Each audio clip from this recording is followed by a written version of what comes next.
I will discuss with you guys how to make a lofted boss or a base feature. So here is the feature that we will discuss. What a lofted base or boss does is it allows you to go from one extrusion from a shape to another shape. So it is a transforming feature. So for instance, in our example, we want this circle to be extruded, but it moves into an ellipse and then it turns into a polygon. And it follows a certain path. It could be curved, it could be straight lines.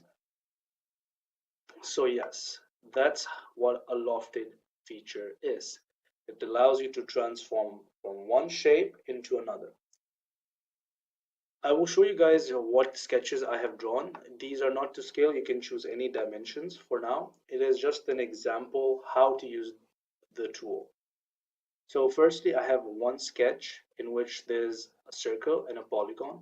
And you can see some of the dimensions. You may copy them or you can choose your own. It wouldn't matter.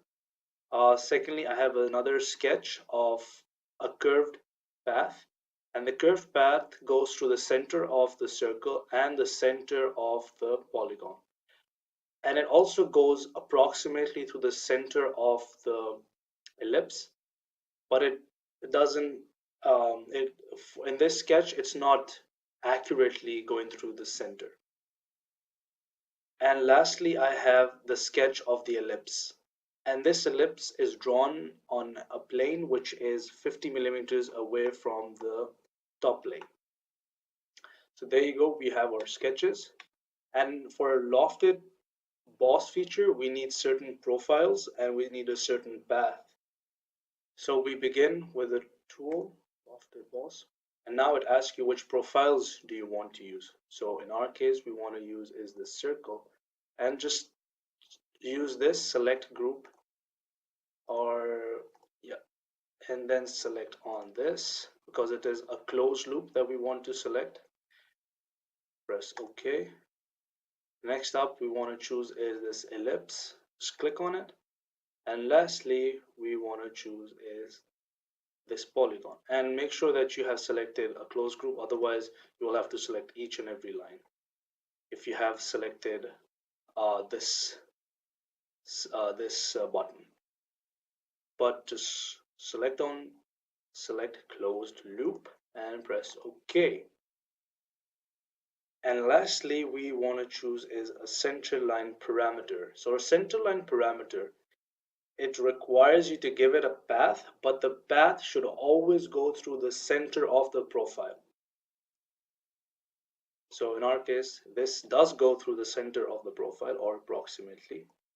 Just click on it, and it doesn't show a preview, but I will just move these green dots. These green dots allow you to change the shape of the lofted feature, and it's only by trial and error. By my experience, you can get the right shape, or you can do some mathematical calculations involved with it to make it look much better. But in my experience, it always just trial and error and looking, okay, is the surface smoother or not? And so for instance, right now we see that there's a bump here and we don't want that. And you see that this green dots, they are going not in a straight line. So if we make them go in a straight line, our lofted feature would be much better. So I will move the dot. You can only move the dot around the boundary of the profile. If it's circular or ellipse, you can move it along the boundary of it. If it's a shape with corners, you can only drag and drop it on the corners. So for instance, if I choose this, I can only drop it either here or there.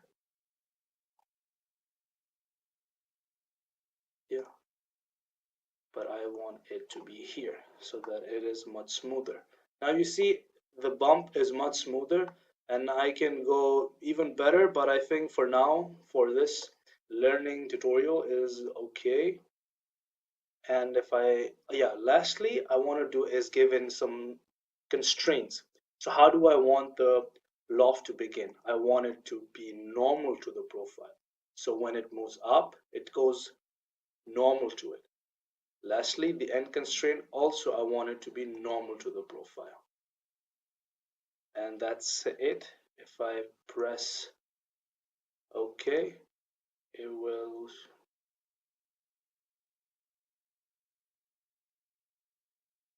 yeah, you see that the green dot just moved randomly. So I just need to have screen dot placed right here.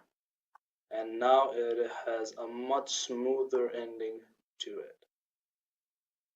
And if I press OK now, while I've given the profile, the curved path, and the start and end constraints, and also I've tried to align the green dots with each other.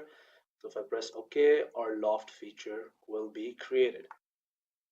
So if you see that this is a circle, it moves into an ellipse. Look at the cross section. There's a changing cross section here also, and then there's a changing cross section here.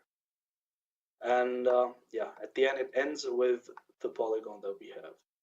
Additionally, you can add in a shell feature so that we have a hollow. So our idea was to make a horn that you can blow and like make a sound or something. So if I click on the shell and click on this face, remember with the shell feature, you want to click on the faces that you would like to be removed. So click here and then click on this face and give it a reasonable thickness. And I will give a thickness of 2 millimeters and show preview. Yep, press OK. And there you go, we have our horn, which has a thickness of 2 millimeters. And you can see how the lofted feature works. Thank you guys for joining, and stay tuned for the next tutorial. I'll talk about how to do a lofted cut and maybe the swept cut also. Alright guys, see you in the next tutorial. Bye.